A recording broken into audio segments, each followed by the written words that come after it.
Frédéric Delavier, L'éveil des consciences. Tome 7. Finalité.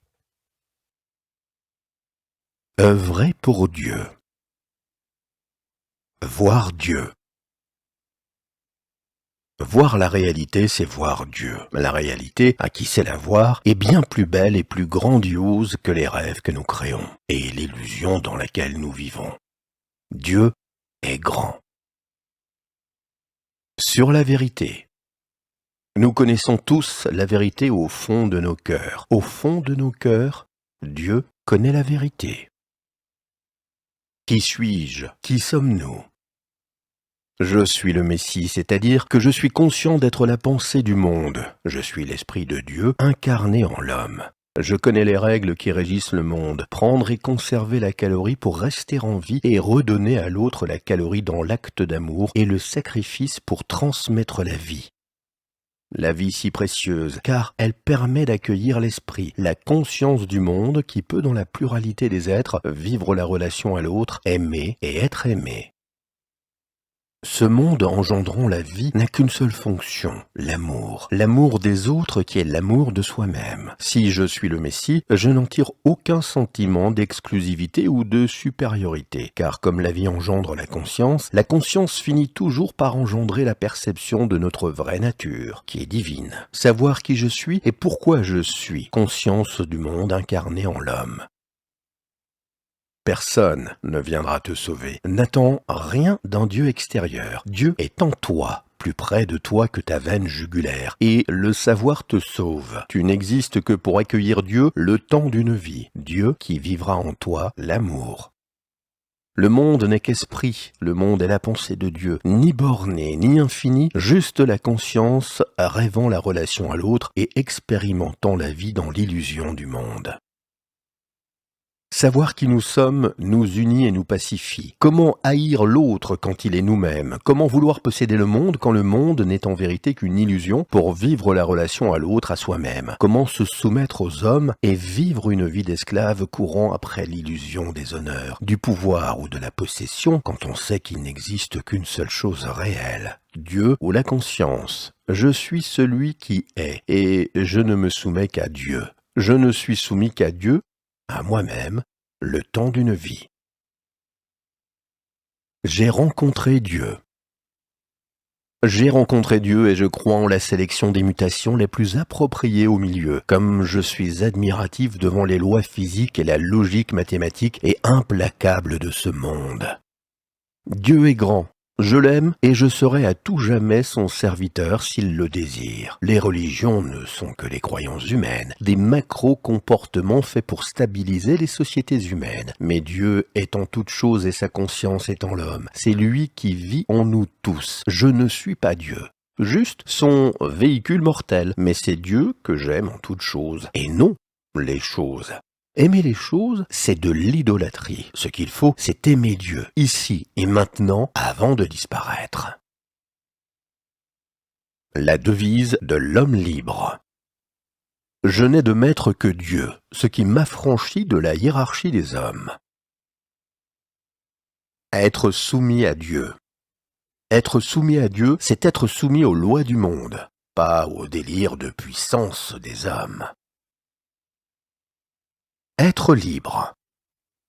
Être libre, c'est obéir à sa conscience et non aux hommes, c'est-à-dire être soumis à Dieu. Soumission. Celui qui se soumet à Dieu s'annihile en tant qu'individu et se libère de la hiérarchie des hommes, et par là devient ce qu'il a toujours été sans le savoir, c'est-à-dire la conscience de Dieu incarnée en l'homme. Loi de Dieu, loi des hommes. On ne transgresse pas les lois physiques du monde. Elles sont les seules lois qui sont immuables. Ce sont les lois de Dieu. Les lois humaines sont quant à elles soumises au milieu. Elles changent quand le milieu change pour s'y adapter. Ne rien attendre.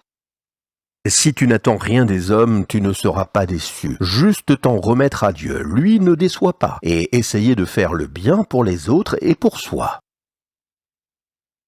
Étudier et comprendre le monde pour enfin aimer. C'est le monde, ou Dieu, qui fait l'expérience de la vie et pense en nous tous. Intéresse-toi donc au monde, c'est-à-dire aux autres et à toi-même, car c'est le seul moyen de comprendre le monde et de te connaître pour enfin aimer Dieu, c'est-à-dire t'aimer pleinement dans la totalité. Le vrai croyant. Le vrai croyant n'espère rien. Il est tout simplement en Dieu et Dieu est en lui. Libre arbitre. Le libre arbitre n'existe que lorsqu'on prend conscience que l'on n'est rien. À ce moment-là, on peut être pleinement Dieu, c'est-à-dire choisir d'aimer et d'agir débarrassé de la haine en se soumettant aux règles du monde. Le libre arbitre permet de ne plus avoir à faire de choix illusoires, car la bonne direction s'impose d'elle-même. Programmation de liberté. Le libre arbitre n'existe pas, mais il est de notre devoir d'essayer de vivre en homme libre. Même si du plus profond de notre être, nous savons pertinemment que ce désir de cette volonté de liberté n'est qu'une programmation génétique et éducative qui nous pousse à devenir ce que le monde désire que nous soyons. Programmation du monde. Si tu connaissais l'équation initiale de l'instant zéro, c'est-à-dire l'instant où le monde passe de l'unité à la pluralité, tu pourrais calculer tout ce qui va arriver ou tout ce qui est arrivé, et voyant le chêne, tu verrais simultanément le gland qu'il était et la planche qu'il deviendra. Ainsi, même si tu prends conscience que tout est déjà inscrit dans la grande toile du temps, comme le fait de désirer la liberté et de tout faire pour être un homme libre, même si cela fait partie de la programmation du monde, il est de ton devoir de le vouloir pour le devenir. Programmation. Qui connaîtrait la direction et la vitesse de toutes les particules, du tout au moment de leur dissociation de l'unité initiale, pourrait prédire par le calcul l'avenir et connaître tous les événements du passé. Comprendre que toute chose était déjà dans le tout et programmée pour être ne doit pas empêcher l'homme d'étudier le monde pour le comprendre, afin de maîtriser son environnement et se libérer de la hiérarchie des hommes. Cette recherche de liberté n'est en réalité qu'une programmation nous faisant croire qu'elle est notre volonté propre, alors qu'elle est programmation du monde ou volonté divine. Nous sommes des programmations permettant au monde ou à Dieu de vivre en nous l'illusion de la liberté et vivre la relation à l'autre et l'amour afin de ne plus être seul. Illusion. Même si tu fais tout pour être libre, cette volonté de liberté ne vient pas de toi mais du monde. Tu ne contrôles rien, pas même ton désir de liberté. Du plus profond de son âme et de sa génétique, l'homme est programmé pour tendre vers la liberté, c'est-à-dire pour tenter de réaliser ce qu'il désire, ces désirs étant des programmations inscrites dans ses gènes et dans sa cervelle, par l'éducation et la confrontation au monde qu'il a subi. Mektoub, le destin. Si l'on connaissait la configuration initiale de l'instant zéro de l'univers, c'est-à-dire cette fraction d'éternité où l'univers passe de l'unité à la pluralité, et si nous avions la capacité de calculer la suite infinie du positionnement dans le temps et l'espace de toutes les parties formant l'univers, nous serions capables de connaître avec exactitude l'avenir et le passé. Il n'y a qu'un seul passé et qu'un seul avenir, qui dépendent de l'instant zéro du monde, du moment magique où chaque particule du tout se dissociant de l'unité primordiale prend sa vitesse et sa direction, créant l'espace et le temps que nous percevons, et qui ne peut être que ce que nous vivons et pensons. Nous n'avons aucun pouvoir propre sur notre avenir, celui-ci dépendant de l'instant zéro où l'univers passe du 1 à la multitude. Et si nous croyons pouvoir choisir ce que sera notre avenir et que par l'action nous décidions de le changer, cette volonté même de changement que nous croyons être nôtre dépend de l'instant zéro du monde. Nous ne faisons que suivre ce qui est écrit à l'avance par la configuration initiale du monde, chemin dont le but n'est pas tant la liberté que de vivre et d'aimer. Si nous ne sommes en fin de compte que des automates conscients d'exister, nous devons néanmoins tendre vers la liberté, c'est-à-dire se soumettre à Dieu ou aux lois physiques du monde. Qui se soumet à Dieu ne vit que pour aimer, et servir Dieu. Dieu qui prend conscience de lui-même en l'homme et qu'on ne peut aimer et servir qu'en aimant et servant les hommes, c'est-à-dire soi-même. Soumission à Dieu. Être soumis à Dieu, c'est être soumis aux lois du monde qui sont les lois physiques et biologiques qui régissent notre vie, mais surtout être soumis à l'intérêt commun, l'intérêt commun étant le tien, car l'homme ne peut survivre seul. En aucun cas tu ne dois te soumettre aux hommes et à leur intérêt particulier. La soumission à Dieu te libère donc de la hiérarchie des hommes en ayant pour seul maître ta conscience qui est conscience divine. Œuvrer pour Dieu. Être soumis à Dieu, c'est s'extraire de la hiérarchie des hommes et ne plus se soumettre aux intérêts d'un homme ou d'un groupe d'hommes, mais se soumettre uniquement aux intérêts de tous les hommes. Qui a pris conscience de sa nature profonde, qui a pris conscience que c'est Dieu qui fait l'expérience de la vie en nous tous, cet homme-là ne peut plus se soumettre à la volonté d'un homme ou d'un groupe d'hommes, mais doit œuvrer pour l'humanité tout entière, seule façon de servir Dieu. Mon combat, c'est la liberté. Notre combat doit être la liberté. L'essentiel.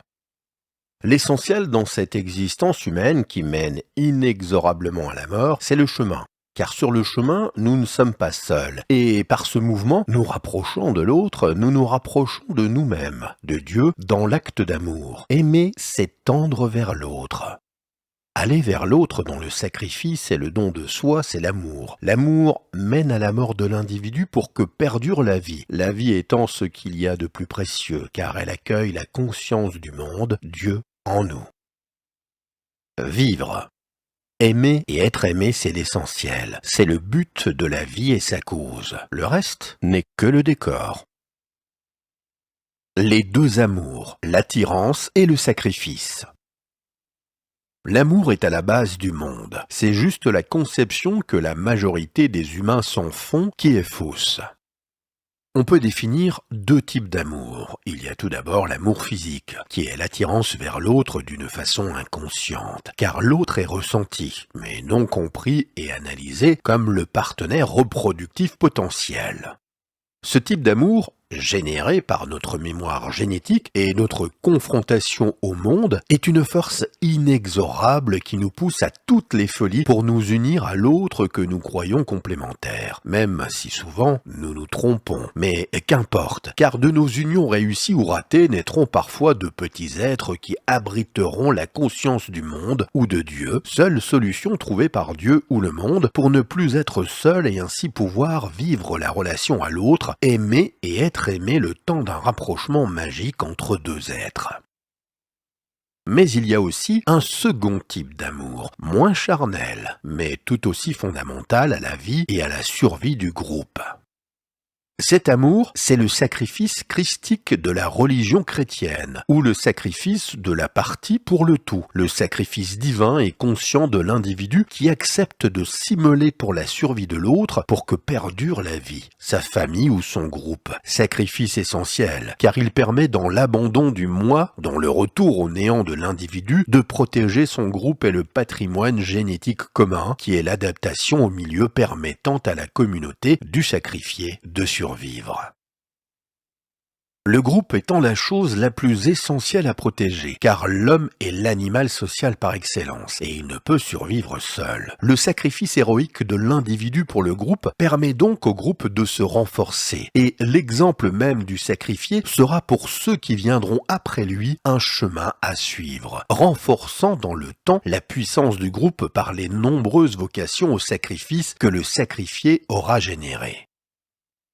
L'amour est la cause et la finalité du monde, mais pour aimer et être aimé, il faut vivre et mourir, et accepter le sacrifice pour que perdure la vie et l'amour. Aimer et mourir en homme est une situation bien plus merveilleuse qu'être un dieu solitaire hurlant pour l'éternité dans les ténèbres de sa conscience. Et c'est ainsi que pour aimer, Dieu s'est fait homme. L'amour, le sacrifice et la vie. L'amour, c'est ce qui nous relie à l'autre. C'est le mouvement vers l'autre généré par la destruction énergétique. L'amour, c'est le sacrifice de l'ego. C'est l'abandon du moi. Seule façon pour l'esprit ou pour Dieu de ne plus se sentir seul en allant vers son reflet, vers son image, vers l'homme, vers l'autre, vers lui-même en définitive. L'amour, c'est se sacrifier pour l'autre en lui offrant sa vie. L'amour, la seule chose qui nous permet de nous sentir vraiment vivants, mais qui nous mène inexorablement à la mort, tout en permettant par nos sacrifices de continuer la vie. Reproduction. La réplication de la vie, c'est-à-dire pour les humains s'unir entre un homme et une femme pour faire des enfants, permet à Dieu de continuer à expérimenter la vie consciente en nous, à aimer et être aimé à travers nous tous. L'amour étant la cause et le but du monde, et cela passe par la vie et sa réplication, aboutissant à la conscience et à l'amour. La conscience étant la capacité de celui qui vit de se concevoir spirituellement. L'amour étant l'énergie que l'on donne à l'autre et l'énergie que l'on reçoit de l'autre. L'énergie, ou Dieu, étant la seule chose réelle. Le reste n'est que perception de l'esprit. Les enfants. La conscience divine ou du monde incarné en l'homme permet à Dieu ou au monde de ne plus être seul et ainsi de pouvoir aimer l'autre qui est un autre toi-même et par là de recevoir l'amour divin par l'amour que nous nous donnons. Il est donc impératif pour ceux qui le peuvent de s'unir et de faire des enfants pour que le monde ou Dieu puisse en l'homme continuer éternellement d'aimer et d'être aimé dans la pluralité. Union sacrée. Désirer les femmes, c'est désirer Dieu. S'unir à la femme, c'est s'unir à soi-même ou à Dieu pour continuer à vivre par-delà la mort. Le couple.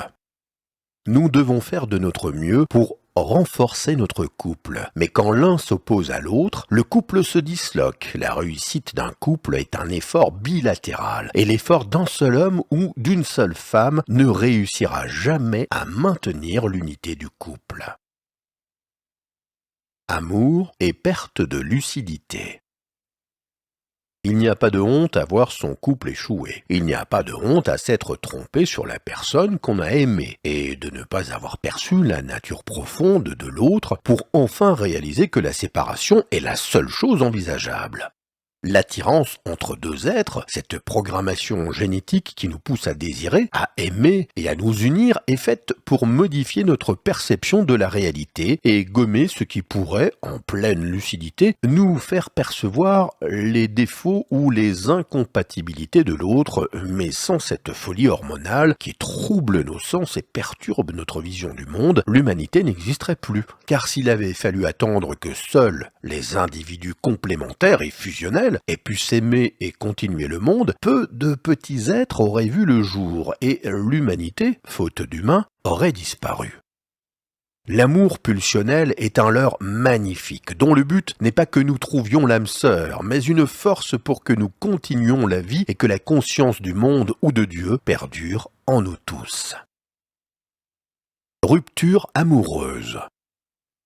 Il ne faut pas s'attacher à ceux qui vous quittent, sans les haïr. Ne gardez d'eux que les bons souvenirs et l'expérience de la vie, car ils vous enseignent à réussir votre avenir.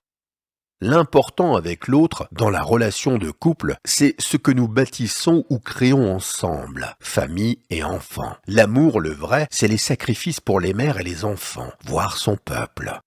Il faut apprendre à être un homme. Il ne faut pas aimer les êtres, mais aimer Dieu en eux, car il n'y a que lui et la conscience. Le reste n'est qu'illusion. L'amour, le vrai. L'amour, le vrai, c'est le sacrifice conscient pour que perdure la vie. Le reste n'est que pulsion reproductrice et désir de possession. L'amour. Il faut dire aux autres ce que tu aurais aimé qu'on te dise, et il faut faire pour les autres ce que tu aurais aimé qu'on te fasse. C'est de cette façon qu'on aime réellement son prochain comme soi-même. S'unir à Dieu. Ne faire qu'un avec Dieu, nous le réalisons quand nous sommes heureux. Nous sommes, à cet instant, en union avec le monde, avec nous-mêmes, dans notre complétude.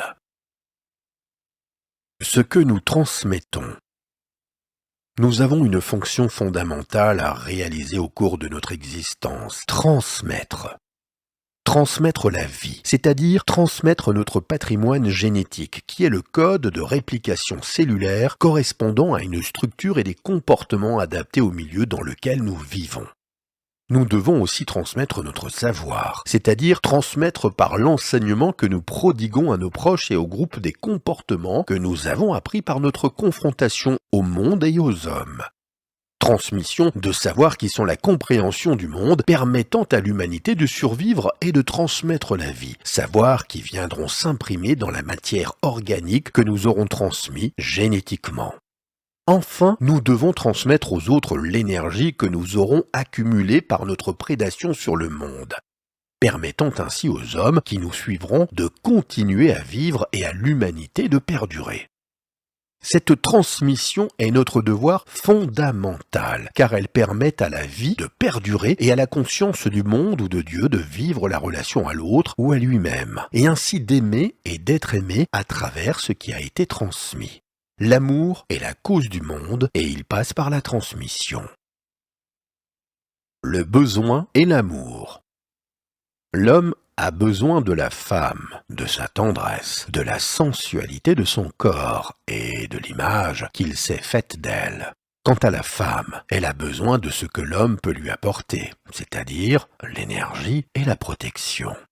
Ce besoin est souvent pris par les hommes ou les femmes pour de l'amour. L'amour, le vrai, n'est pas un besoin. L'amour, c'est le sacrifice en pleine conscience pour l'autre afin que perdure le monde. Devoir. La transmission de la vie est notre plus grand devoir si nous en avons la possibilité biologique et énergétique, car elle permet à l'esprit du monde ou à Dieu de s'incarner dans la chair et ainsi d'aimer et d'être aimé à travers nous tous. Situation bien plus heureuse et épanouissante qu'un Dieu solitaire hurlant de souffrance dans les ténèbres de sa conscience. Pourquoi faire des enfants ? Pour que le monde, ou Dieu, puisse continuer à vivre et à aimer en nous tous. Sauver le monde. Comment sauver le monde ? Sauve déjà ta vie. En refusant la soumission, tu montreras l'exemple. Là est l'arme la plus puissante du sauveur, car un homme exemplaire, ce sont des millions d'hommes sauvés qui suivront sa route et ne suivront plus la voie humiliante et asservissante de la hiérarchie des hommes. L'homme libre n'est soumis qu'à sa conscience, c'est-à-dire à Dieu. Le Sauveur. Si tu vois le monde sombrer et les hommes se corrompre, si toi tu demeures juste et droit, le monde en toi est sauvé, car par ton exemple, tu feras renaître le bien et le beau dans le cœur des hommes. L'exemple. La chose la plus importante dans la vie, ce n'est pas la gloire ou la richesse, mais c'est être un exemple à suivre pour les hommes, car c'est par notre conduite exemplaire que nous influencerons ceux qui nous côtoient et que nous donnerons la direction à suivre à ceux qui nous suivront pour vivre en harmonie dans la communauté des hommes. En faisant de notre vie un exemple, nous changerons l'humanité en la guidant vers le mieux, vers le meilleur, pour permettre à l'esprit de s'épanouir en ceux qui viendront après nous. Nous devons faire de nos vies des exemples pour ceux qui nous suivront, ainsi nous balisons le bon chemin de leur future vie. L'homme exemplaire. L'homme exemplaire ne l'est pas par sa perfection, mais par son désir constant de s'améliorer, et ainsi de montrer par son exemple le bon chemin au groupe. Fractal d'exemplarité. Par sa droiture et le modèle de vertu et de courage qu'il fait de sa vie à chaque instant, l'homme exemplaire inspirera des dizaines d'hommes qui en inspireront des centaines, qui en inspireront des milliers, et qui en inspireront des dizaines de milliers, qui en inspireront des centaines de milliers, qui en inspireront des millions, qui ensuite en inspireront des milliards. Par le modèle qu'il fait de sa vie, l'homme exemplaire transforme le monde, l'améliore de ses actes et de ses mots porteurs de vérité et de vertu, mots et actes qui résonneront pour l'éternité dans le cœur des hommes bien après que l'homme exemplaire soit mort. Perfection. Il n'y a pas de perfection ici-bas, si ce n'est Dieu ou le monde dans sa globalité, monde qui permet de faire par l'esprit l'expérience de la vie, de la relation à l'autre et de l'amour. Si tu recherches la perfection. Si tu désires trouver la perfection dans l'homme, tu ne la trouveras jamais, car elle n'est en aucun homme. La perfection est uniquement dans l'univers, dans son tout, car seul l'univers se suffit à lui-même et génère par lui-même l'amour qu'il reçoit par l'interaction de ses parties. Ainsi parlait Cheikh de Lavier. Combat. Quoi qu'il arrive, il faut continuer à vivre et à aimer avec courage et sans haine, et faire triompher par notre exemple le juste, le bon et le beau. Le vrai combat. Il ne faut pas haïr les hommes mauvais, mais il faut combattre sans haine les systèmes qui rendent les hommes mauvais. Le vrai combat pour l'éveil et la liberté ne se fait pas en dénonçant un homme et en lui faisant porter toutes les responsabilités d'une situation dramatique, mais en dénonçant et combattant le système qui a généré l'homme mauvais et qui en est la cause. Retour à l'unité. Le mal, c'est ce qui divise. Le bien, ce qui unit. Unir, c'est aimer, mais on ne peut unir que ce qui a été divisé préalablement. D'où la présence du mal, de la division et du temps. Et même si le mal est fondamental au monde et à l'amour, le chemin de l'homme n'est pas la division et le mal, mais tend vers l'amour. Le but de ce monde divisé, c'est de retrouver l'union, ou Dieu dans l'unité, et cela passe inéluctablement par l'amour. Aimer et être aimé. La vie est faite pour vivre la relation à l'autre, aimer et être aimé. Ne plus être seul à hurler dans les ténèbres comme un dieu solitaire souffrant. Le monde fait ce qu'il peut, à nous de l'arranger en y apportant notre amour, pour en faire un monde meilleur, pour ceux qui viendront après nous, des autres nous-mêmes qui marcheront dans nos pas. Certains critiquent le monde et renient Dieu, l'accablant de reproches sur l'imperfection du monde et la souffrance qui nous entoure. Mais aurions-nous fait mieux ?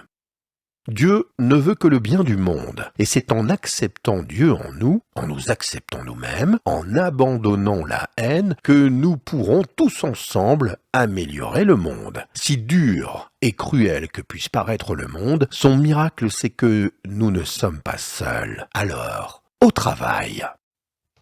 Frédéric de Lavier, L'éveil des consciences. Chapitre Mort et finalité. Immortalité.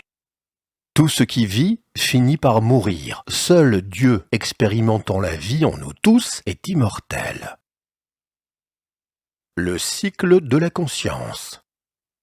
Le monde est fait pour générer la conscience s'éveillant en tout être capable de percevoir son existence et de la conceptualiser par le verbe. Je suis celui qui est, c'est Dieu qui s'éveille. Quand dans le grand cycle l'univers se transforme et que la conscience disparaît, Dieu s'endort pour se réveiller quand l'univers générera de nouveau un être conscient qui exprimera par le verbe le fait d'être. Même si un temps infini paraît séparer deux éveils de conscience, Dieu ou l'univers n'étant pas conscient de cette infinité temporelle, c'est dans l'instant où la conscience s'éteint qu'elle s'éveille de nouveau. Quand un homme meurt, un autre, ailleurs et dans un autre temps, naît. Ainsi la conscience de l'univers ou de Dieu perdure éternellement. Immortalité et illusion. Qu'y a-t-il après la mort ? Disparaît-on pour l'éternité ou revoit-on nos proches, revoit-on ce qu'on a aimé ? Cela serait possible si nous existions réellement, mais il n'y a que Dieu faisant l'expérience de la vie en nous tous, c'est le monde qui vibre et pense en nous, pas toi, ni moi d'ailleurs, tu n'es que la mémoire génétique de ta lignée qui est faite de programmation et de réponses automatiques à des situations données, ainsi que ta confrontation au monde qui génère en toi des réflexes conditionnés, afin de mieux affronter l'avenir.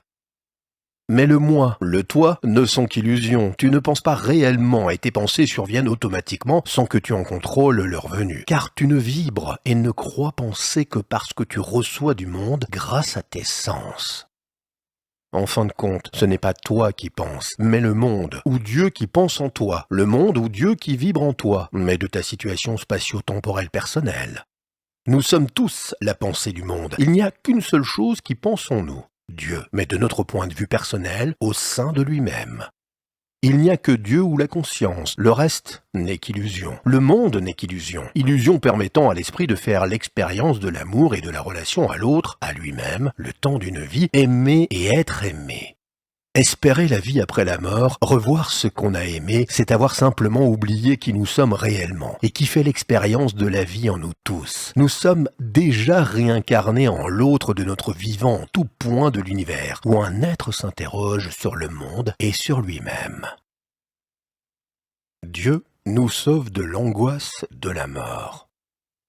Dieu répond à notre besoin de calmer notre angoisse de la mort, générée par l'acquisition des notions de temps dans notre langage. Ces notions de temps qui nous faisaient percevoir la finitude, car concevoir par le verbe le futur correspond pour tout homme à plus ou moins long terme à concevoir la mort. Mais comme nous pouvons concevoir par le verbe l'esprit sans le corps, le « je serai » et le « j'étais », nous pouvons nous extraire de cette angoisse vertigineuse du non-être par une pirouette intellectuelle. C'est ainsi que, si j'arrive à me projeter spirituellement par l'esprit dans le passé et le futur, cet esprit que je projette dans des futurs hypothétiques ou dans des temps révolus, cet esprit peut donc exister sans le corps. Et si je meurs, mon esprit reste indépendant du corps. Ainsi débuta la spiritualité intrinsèquement liée aux notions de temps.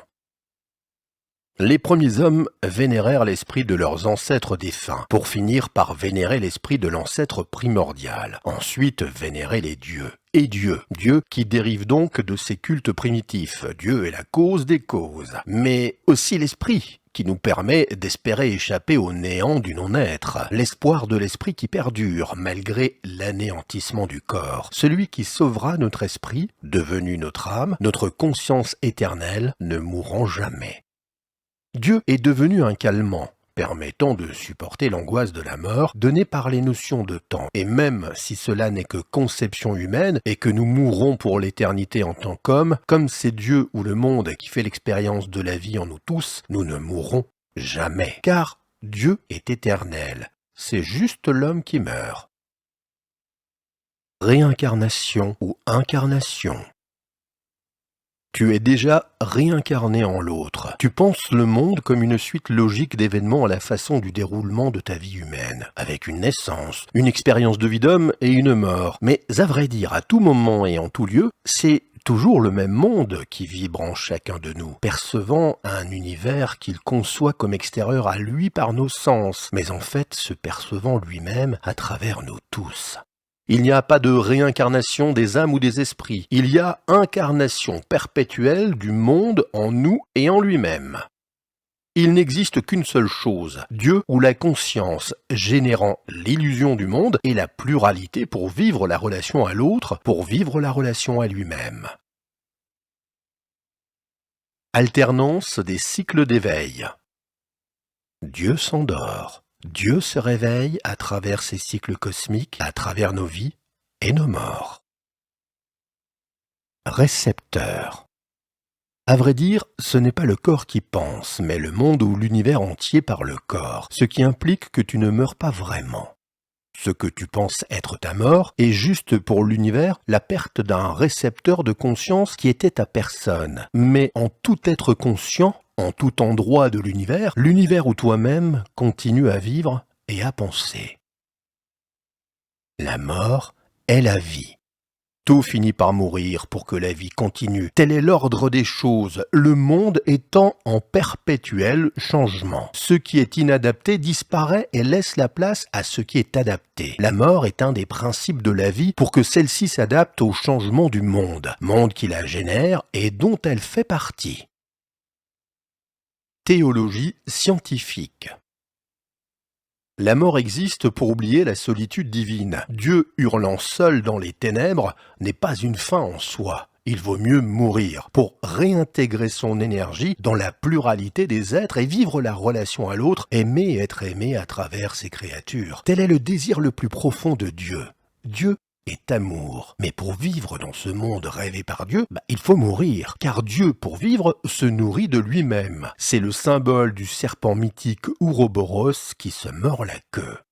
Manger le monde et être mangé par le monde dans le but ultime de vivre la relation à l'autre, vivre pour aimer, mais qui dit vivre, dit mourir. Dieu oublie dans ses créatures et la mort sa solitude pesante, et tout compte fait, il vaut mieux vivre, aimer et mourir qu'être conscient de sa solitude pour l'éternité. D'un autre côté, plus physique, le monde étant en perpétuel changement, la mort permet, en nous éliminant les uns après les autres, d'éliminer l'ancien véhicule de chair qui abritait l'esprit divin avant qu'il ne devienne obsolète. Obsolète à cause du milieu toujours changeant. Pour s'adapter au milieu changeant, les êtres mutent et transmettent leurs mutations à leur descendance et meurent. Les mutations sont dans un milieu stable, le plus souvent négatives, mais quelques rares fois elles deviennent positives si le milieu se met à changer, favorisant ainsi la survie de l'espèce. Donc nous mourrons pour éventuellement laisser la place à des êtres mieux adaptés, en vue d'accueillir l'esprit dans un corps si possible, mieux adapté au nouveau milieu, pour permettre à l'esprit de vivre sa relation à l'autre, sa relation à lui-même. L'univers est instable depuis que le temps existe, depuis que Dieu est passé de l'unité à la pluralité infinie des choses. Et le temps est directement engendré par le mouvement qui n'est que le déplacement d'une chose en fonction d'une seconde. Question de perception. Dieu vit et pense en tout homme. Quant à l'homme, il vit, pense et meurt. Celui qui se sait divin est éternel. Quant à celui qui ne perçoit que sa nature humaine, celui-là meurt pour l'éternité. Seul Dieu existe. Les hommes n'existent pas. Seul Dieu dans les hommes existe et vit la relation à lui-même à travers la pluralité. Qui pense en toi? Et à qui parles-tu si ce n'est Dieu à toi-même? Il n'y a aucun avenir pour l'ego, pour le moi. Je n'ai jamais existé en tant qu'esprit. Je suis juste un véhicule pour accueillir l'esprit, pour accueillir Dieu. Qui vivait dans ta petite maman? C'était Dieu. Tu aimais Dieu dans ta maman. Et quand ta maman t'aimait, c'est Dieu qui t'aimait. Tu vas mourir pour l'éternité, mais en fin de compte, si tu prends conscience que tu es Dieu, tu ne meurs jamais. Sur la vie après la mort. Pour toi, aucune vie après la mort, mais pour Dieu qui vit en toi, il est déjà ressuscité en tout être conscient dans l'univers. Tu n'existes pas vraiment, tu es une illusion, et seul Dieu vit en toi comme il vit éternellement en nous tous. La conscience est une lumière. La conscience, c'est une lumière qui brille dans les ténèbres. Elle s'allume à notre naissance et s'éteint à notre mort. Mais il y a tellement de lumière qui s'éteignent pendant que d'autres s'allument que Dieu, à travers nos consciences, brille pour l'éternité dans les ténèbres. Omniprésence et omnipotence. Les hommes ont peur de mourir, de disparaître complètement. Alors, ils inventent le paradis, l'enfer et la réincarnation, car ils ont du mal à concevoir leur fin, à appréhender le néant du non-être. Mais si Dieu fait l'expérience de la vie en nous tous, tu ne meurs pas réellement, puisque tu vis déjà en l'autre qui est en face de toi. Notre cerveau, pas encore assez développé, ne perçoit pas, ou plutôt mal, l'omniprésence ou l'omnipotence de Dieu, de nous, de Dieu en nous. Si Dieu fait l'expérience de la vie en toi, il l'a fait aussi ailleurs, et quand tu meurs, un autre naît. Tu meurs à tout jamais, mais qu'importe, car celui qui vivait et expérimentait la vie en toi est encore en vie, en tout être conscient. Notre conscience ne perçoit pas la présence de Dieu, et pourtant, c'est lui qui est en nous. Émetteur, récepteur. C'est Dieu ou le monde qui pense et vit en nous. La mort que nous redoutons tous, c'est juste l'émetteur-récepteur qui cesse de fonctionner. Mais l'esprit ou la conscience du monde ne meurt jamais. Et si nous mourions réellement, c'est le monde qui s'éteindrait avec nous. Car nous sommes l'esprit du monde. En tout point de l'univers où un être conscient fait l'expérience de la vie, c'est en réalité le même Dieu ou la pensée du monde qui fait l'expérience de la vie. Réincarnation. Si c'est Dieu et Dieu seul qui pense en nous tous, nous ne mourrons pas réellement. Et c'est donc toujours le même Dieu qui expérimente la vie en chacun de nous. Quand tu penses mourir, tu continues en fait à vivre en l'autre qui reste. Ainsi va le monde. L'homme est une illusion éphémère. Tu meurs en tant qu'homme pour l'éternité, mais l'esprit ou Dieu perdure en chacun de nous, plus près de toi que ta veine jugulaire. Il n'y a pas de réincarnation possible quand c'est l'esprit qui est incarné en tout être conscient. Il n'y a qu'une seule chose de réel et d'éternel, c'est l'esprit. Nous sommes éternels, nous sommes déjà réincarnés en l'autre. Et par cela, le bien ou le mal que nous faisons à l'autre, nous le faisons à nous-mêmes, nous le faisons à Dieu. Un peu de modestie. Rien ne vient de nous. Nous sommes juste des véhicules de chair accueillant l'esprit et par lesquels transite l'information. Et il ne restera rien de nous. Mais l'information continue à circuler et l'esprit perdure en tout lieu et en tous les êtres conscients. La grandeur de l'homme. Le monde génère la vie, et la vie finit toujours par engendrer la conscience, c'est-à-dire la pensée du monde, la pensée de Dieu. Un homme n'est grand que lorsqu'il sait qu'il est la conscience du monde, la conscience de Dieu, autrement il ne demeure qu'un homme. L'homme est la montagne.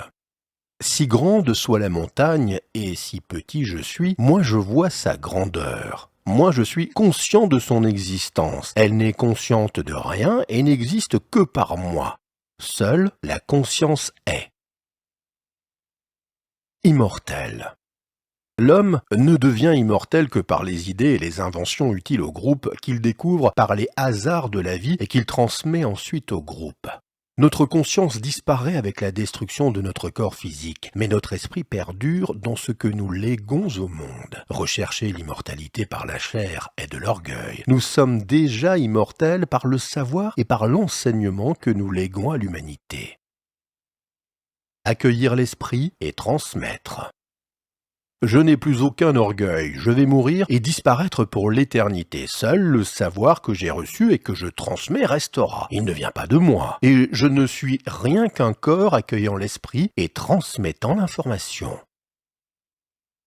Rien ne dure. Rien ne dure. Tout est condamné à disparaître. Il ne restera rien. Même pas des ruines. Seul l'esprit perdure, détruisant et recréant le monde pour y vivre, y aimer et y mourir dans le grand cycle éternel du recommencement perpétuel. Résurrection. Vivre et mourir est le seul moyen pour l'esprit de réaliser la relation à l'autre, d'aimer et d'être aimé le temps d'une vie. C'est bien mieux qu'un Dieu immortel hurlant seul dans les ténèbres de sa conscience. Nous naissons et mourons, mais Dieu en nous est éternel, ressuscitant en chacun de nous pour que continue le miracle de l'amour. Glorifions la mort. La mort permet l'adaptation du vivant au monde en éliminant ce qui n'est plus adapté. Ce qui est mort fut vivant. Ce qui vit sera mort. Seul le monde perdure éternellement, abritant en lui la vie qui se duplique et meurt éternellement. Glorifions la mort, qui nous permet d'être ici et maintenant, parfaitement adaptés au monde et prêts à aimer et être aimés dans la vie. Sur les étapes d'une vie d'homme harmonieuse.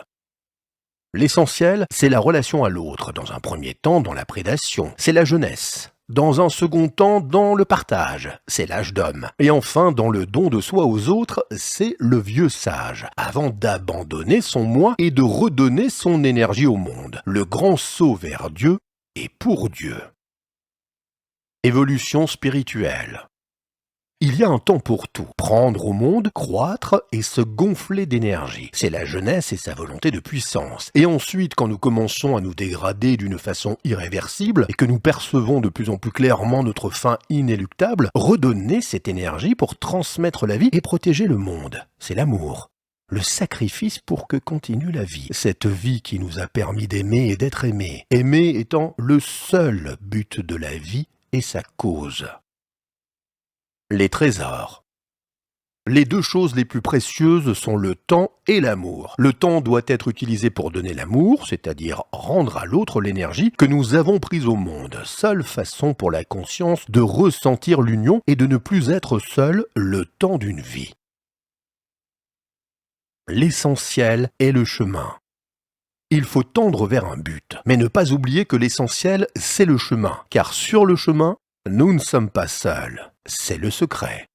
C'est très dur de trouver le chemin. L'homme apprend par l'expérience de la vie et l'erreur. C'est à nous, les anciens qui sommes tombés de nombreuses fois, d'apprendre aux nouveaux venus à ne pas rééditer nos erreurs et à s'inspirer de nos réussites pour qu'ils trouvent leur chemin.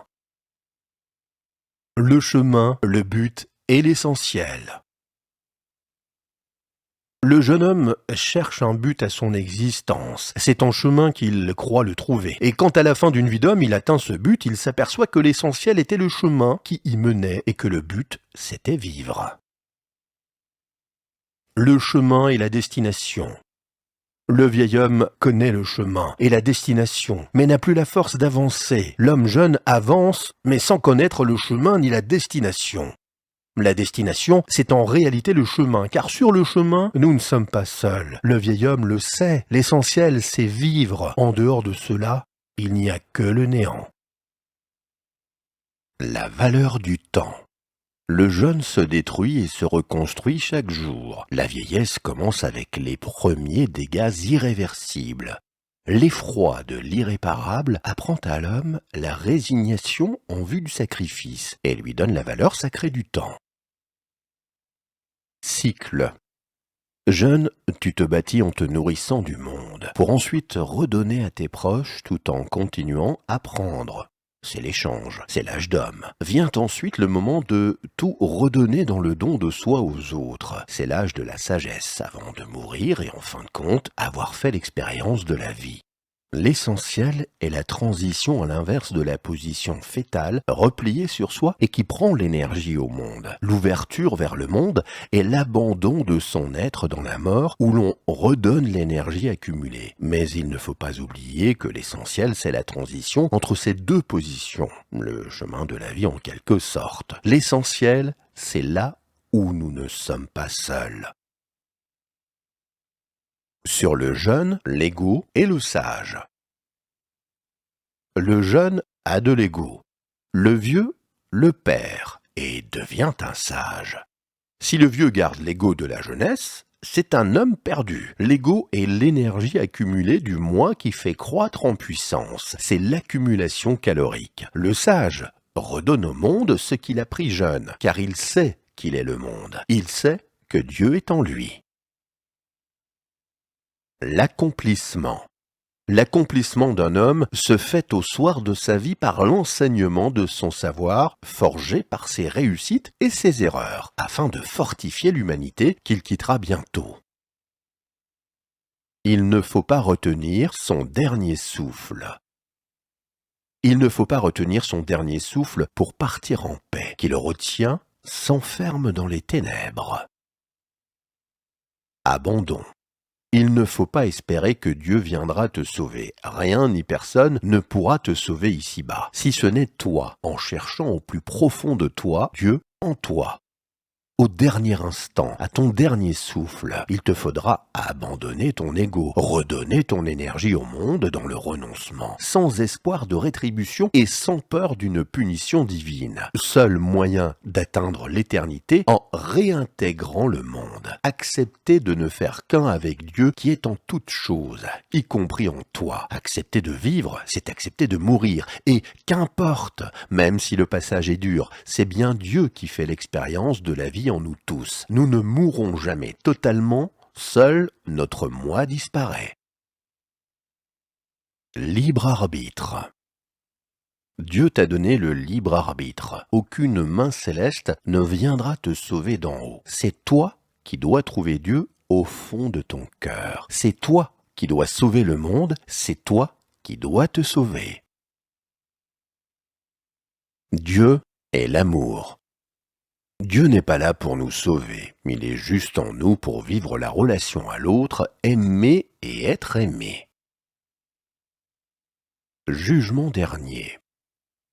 Dieu n'est pas une conscience qui juge les gens, il n'est pas une puissance extérieure exerçant la justice, c'est toi-même qui te juges. Tu sais très bien au fond de toi si tu as été un homme bien ou si tu as fait le mal en toute conscience. Le dernier jugement, c'est toi qui te le donnes, et c'est le plus important pour partir en paix.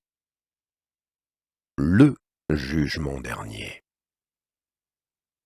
Le jugement dernier, c'est quand, au moment de ta mort, face à ta conscience, c'est-à-dire face à Dieu, tu te jugeras. Tu te jugeras sur tes actes, sur ce que tu as fait ou sur ce que tu n'as pas fait, et rien ne pourra échapper à ton jugement, car tu sais au plus profond de toi les raisons de tes actions ou de tes manquements. Ainsi, en fonction de ton vécu, dans la souffrance, des regrets ou dans la béatitude de l'existence accomplie, tu abandonneras ton ego pour revenir à l'essentiel, c'est-à-dire au monde, à Dieu ou à toi-même. Ainsi, quoi que tu aies fait de ton existence, en bien ou en mal, tu comprendras devant Dieu ou devant ta conscience que tout était déjà programmé au premier instant de l'univers, au passage de l'unité à la pluralité du monde temporel. Comprenant que tous tes actes bons ou mauvais étaient déjà inscrits dans la grande toile du temps, tu te pardonneras. Dieu pardonnera, et dans la miséricorde divine, tu abandonneras l'ego pour revenir au monde, à Dieu ou à toi-même. L'enfer. L'enfer, c'est l'instant de notre mort où l'esprit coupé du monde par la destruction des organes des sens dans le corps sans vie reste coincé dans cette fraction d'éternité où le temps se dilate, en hurlant, solitaire dans les ténèbres de sa conscience par le refus de mourir pour conserver son individualité égotique, au lieu de lâcher prise dans l'abandon du moi et de redonner son énergie au monde pour ainsi revenir à Dieu. L'enfer, c'est refuser de mourir. L'enfer, c'est refuser de mourir, c'est être piégé par l'ego dans cette fraction d'éternité entre la vie et la mort, où ton corps, mourant, retient comme un sarcophage de plomb cette âme qui refuse d'abandonner son individualité, son ego, et par là se piège elle-même dans les ténèbres de sa conscience, hurlant seule pour l'éternité dans l'enfer de solitude qu'elle s'est créé. Apprendre à mourir, c'est apprendre à abandonner la vie, abandonner son ego, apprendre à redonner son énergie et son individualité au monde, ne plus être qu'énergie sans conscience pour retourner au tout. La fin des temps. À la fin des temps, il ne restera rien que toi et toi seul. Alors il sera temps pour toi de mourir, pour revivre incarné dans la pluralité du monde que tu auras créé dans le sacrifice de ton unité, dans l'immolation de ton être, pour que renaisse le monde, afin que tu puisses y vivre la relation à l'autre et que tu y vives l'amour qui est la recherche de l'unité primordiale dans l'union des êtres. L'alpha et l'oméga. Nous allons recréer à la fin des temps, par un long cheminement spirituel, la conscience ultime, l'unité initiale perdue.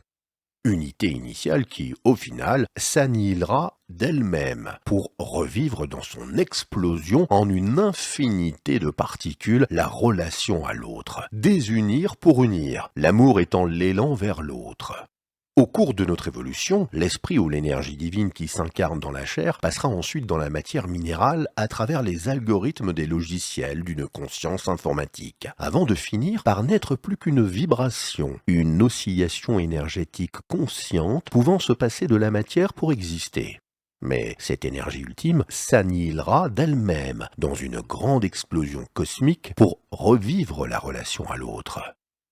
Tout n'est que cycle, et la finalité du monde ainsi que son recommencement n'ont pour but que de ne plus être seul. Dieu est amour. Avenir lointain.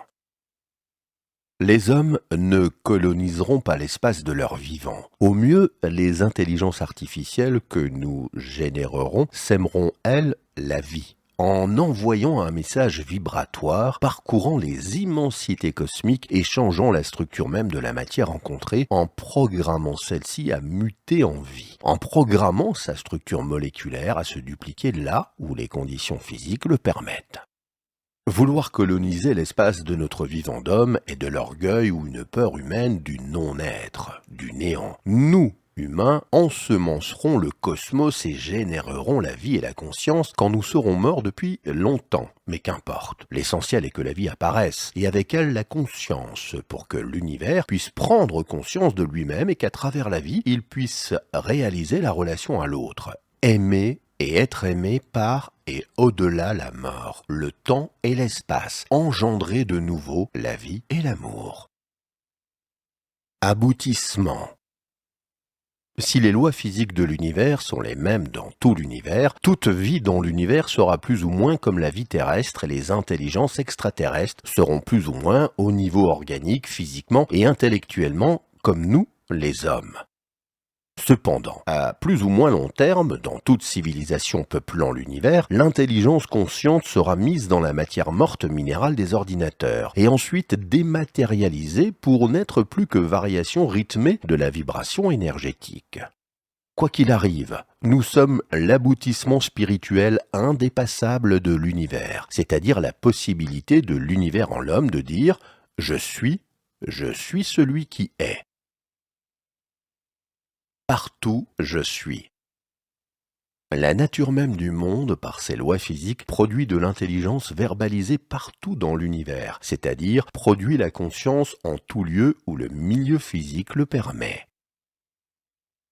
Le temps est venu.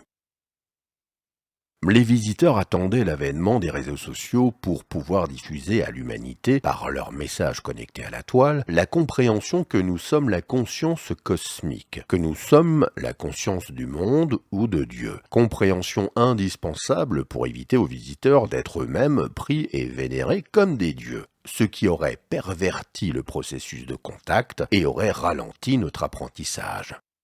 L'humanité, sachant enfin que c'est Dieu ou le monde qui vit en nous tous, nous sommes prêts à les accueillir comme des égaux, et ainsi à mieux recevoir leur savoir qui nous permettra de mieux vivre l'illusion du monde. Les visiteurs. Les extraterrestres qui nous visitent étant affranchis par leur science de la quête énergétique qui rend les êtres agressifs, belliqueux et territoriaux, les extraterrestres ne peuvent donc être que des entités pacifiques et religieuses, sachant par leur évolution que nous sommes eux et que eux sont nous, car Dieu conscient de lui-même sait qu'il vit en tout être. Pour les extraterrestres, le contact n'est pas fondamental. Ils viennent non pas pour nous étudier, nous connaissons déjà, car sachant que toute chose évolue de la même façon en tout point de l'univers, mais ils viennent par pur amour et par devoir pour nous influencer inconsciemment et nous faire avancer technologiquement et spirituellement, afin de nous éviter de la souffrance physique et spirituelle inutile, et ainsi, conscients qu'ils sont comme nous sommes, conscience du monde ou de Dieu, s'éviter à eux-mêmes de la souffrance. Contact. Les visiteurs savent que le monde, par ses lois physiques, génère toujours la même chose et que la vie prend toujours le même chemin, celui de l'efficience énergétique. Et ils nous connaissent sans nous avoir rencontrés et n'ont aucun besoin de nous étudier, maîtrisant l'énergie à la matière, vivant le temps qu'ils désirent et connaissant la nature profonde de tout ce qui vit et pense. Ils n'ont plus de raison de coloniser et conquérir, car ils savent qu'ils sont le monde. Les visiteurs ne viennent que par amour, afin de limiter notre souffrance, et ainsi limiter la leur, car ils savent que tout est lié et qu'ils sont nous. L'étape d'après. Soit c'est le besoin d'énergie, la prendre ou la conserver, qui rend l'homme agressif, belliqueux et conquérant, soit c'est le besoin de s'imposer pour se reproduire et assurer la pérennité de ses gènes, afin de continuer la vie dans le temps. Si tu maîtrises une technologie te permettant de vivre avec une source d'énergie perpétuelle et que tu as résolu ta possibilité de te continuer dans le temps par la capacité d'atteindre une presque éternité, tu ne seras pas agressif. Car tu auras fait disparaître le besoin de conquête, la peur du manque et celle de disparaître. Tu deviendras alors pur esprit tourné vers l'amour, l'aide et la compassion pour ceux qui n'ont pas encore acquis ton état. Le chemin de la conscience. Toute conscience est liée aux notions de temps et d'espace verbalisées. Au commencement était le verbe. La conscience dans notre univers ou la conscience de notre univers, ce qui est la même chose en fait, apparaît au cœur des structures organiques bipèdes que l'on nomme les hommes. Ensuite, tout cela peut évoluer et cette conscience peut passer de la matière vivante à la matière minérale des systèmes informatiques pour finir par ne plus être que vibration énergétique. C'est le cycle éternel de l'univers, la vibration énergétique générant la matière générant la vie organique générant la conscience, cette conscience s'intégrant progressivement de l'organique au minéral des intelligences artificielles qu'elle conçoit. l'intelligence artificielle finissant par se passer de sa source organique, avant de générer elle-même une conscience purement énergétique sous forme d'harmonie vibratoire rythmée, intelligence totalement détachée du minéral et de l'organique. La vibration divine en somme, la boucle est bouclée et le monde peut recommencer son cycle. La vibration énergétique générant la matière générant la vie organique générant la conscience, c'est-à-dire l'homme, la conscience du monde ou de Dieu. L'être capable de dire « je suis celui qui est » et par le verbe s'interroge sur la cause de son existence. Le but. Personne ne nous oblige à coloniser l'univers pour y répandre la vie et la conscience. La vie par les lois physiques de l'univers et la merveille de l'agencement moléculaire générant des acides aminés et des molécules complexes s'en chargera sans nous. La seule chose que nous devons faire ici-bas, c'est vivre, s'interroger et s'aimer. Le reste est facultatif. Sur l'avenir de l'homme et de l'humanité. Dans un futur plus ou moins lointain, l'esprit humain sera dans la matière, dans la machine, dans la mémoire de nos ordinateurs, se déplaçant dans nos réseaux de communication et nos réseaux sociaux. Une méta-intelligence planétaire, finissant un jour par se passer de la chair. Dans un futur probable encore plus lointain, l'esprit finira par se passer aussi de la matière, devenant pure énergie. Le monde est énergie, la conscience est énergie. À ce moment-là, les consciences unifiées, ne faisant qu'une seule entité solitaire dans les ténèbres du cosmos, et lasse de sa terrible solitude, elle finira par se détruire, pour exploser en une infinité de particules, recréant l'explosion initiale, le sacrifice divin pour revivre la relation à l'autre. Ne nous hâtons pas. Savourons chaque instant avec l'autre, car ce monde qui tend vers l'unité n'a qu'une seule fonction, qu'un seul vrai désir, vivre, aimer et être aimé, grâce à la pluralité engendrée par l'alternance des cycles, la grande vibration cosmique qui passe de l'unité à la pluralité, de l'expansion à la rétraction, l'alpha et l'oméga. Paradis. Le paradis, c'est ici à qui sait le voir. Qui sait le voir est éveillé. L'éveil des consciences. L'éveil d'un homme passe par la mort de l'ego, qui est une renaissance que ce soit parfois symboliquement dans la vie ou d'une façon inéluctable pour tous dans la mort. Conscience divine. Dieu m'a montré sa nature vibratoire et trinitaire et m'a expliqué la cause du monde. Il m'a dit « Aime-la, c'est ta conscience. Tu dois aimer l'autre, car il est ta conscience, car au fond de toi tu es Dieu. Nous sommes la conscience de Dieu. » Progression spirituelle. L'homme étant de nature spirituelle, c'est-à-dire par le verbe capable de dire « je suis, j'étais, je serai », il s'interroge sur le fait d'être et donne la nature spirituelle qui est la sienne à ce qu'il croit être la cause du monde et de sa création, l'esprit créateur qu'il nomme Dieu. Toutefois, dans sa quête de sens sur le fait d'être, l'homme commence à comprendre que c'est le monde lui-même qu'il a généré et que, faisant partie du monde, son esprit est l'esprit du monde, l'esprit du Créateur qui en l'homme s'émerveille de sa grandeur et qui par l'homme peut vivre et aimer. Le sens de la vie. Il n'y a qu'un seul sens à la vie, une seule cause au monde et un seul but à l'existence, c'est l'amour, aimer l'autre afin de ne plus être un Dieu solitaire hurlant dans les ténèbres de sa conscience. Si le monde est, c'est pour pouvoir aimer grâce à la pluralité des êtres, aimer et être aimé, ne plus être une conscience solitaire, aimer l'autre qui n'est qu'un autre toi-même. Ainsi, Dieu est mort pour pouvoir aimer. Et c'est dans cette grande explosion cosmique initiale, la mort de l'ego, qui est le passage de l'unité à la pluralité, que Dieu a généré le monde en lui-même. Ce monde merveilleux et onirique, où l'esprit peut faire l'expérience sans cesse recommencer de la vie et de l'amour. L'amour qui est le sacrifice pour l'autre dans l'abandon de l'ego, qui sort esprit de sa solitude infernale. Finalité. Je connais la finalité de l'existence, vivre la relation à l'autre, à Dieu, à nous-mêmes. Ainsi, nous pouvons aimer et être aimés. Cela passe par le monde et le chemin de la vie qui mène à la mort, à l'anéantissement. Mais le temps d'une vie, Dieu, la conscience en nous, n'est pas seul et aime. Le monde n'a d'autre finalité que l'amour.